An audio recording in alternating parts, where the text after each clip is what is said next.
Welcome everybody.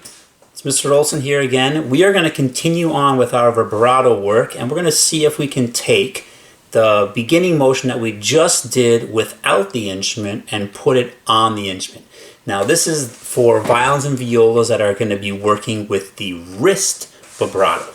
Alright, so the basic idea when we put the vibrato on the instrument is we are going to try to recreate our beginning motion, but we put it on the instrument. So what you need to do is get your instrument up into playing position. Once it's in playing position, we were doing the fist before. Now we're going to replace that fist with this part of our instrument right here.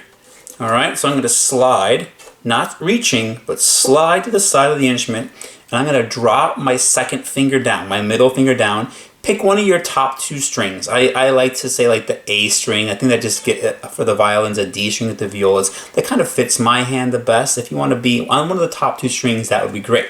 Alright, so now your goal is don't do a crazy big squeeze of your instrument. But you're going to try to drop that second finger and you're going to try to do that same motion. So now instead of the heel of the hand being connected with the other heel, now it's the heel of the side. And you're going to try to rock back and forth.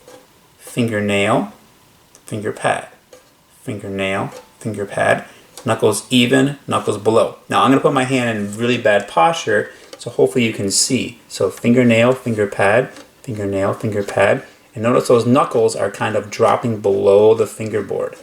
Alright? Now, as you're playing, be very careful that we don't start doing this dive underneath the instrument. We want to go back. Alright? We want to be moving back towards our A or our E peg. Alright? Now, if that motion is going really well, try it with the other fingers. Try the third finger, try the first finger, try the fourth finger.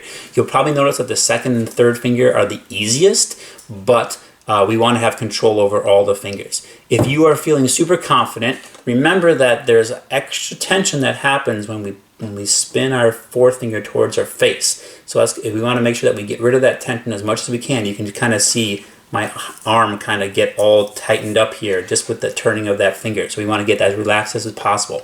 So now what I'm going to do is I'm going to make the world's most terrible sound. I'm going to try to put my bow with that sound. All right. So I'm going to get that motion happening for my wrist vibrato. And now I'm on my A string. I'm going to make this really disgusting meow meow sound.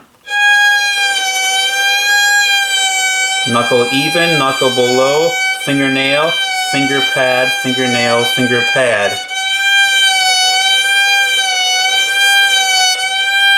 Now, most people are going to start getting their hand really, really tight. It's going to be squeezing. Your hand is going to freak out when your bow gets with it.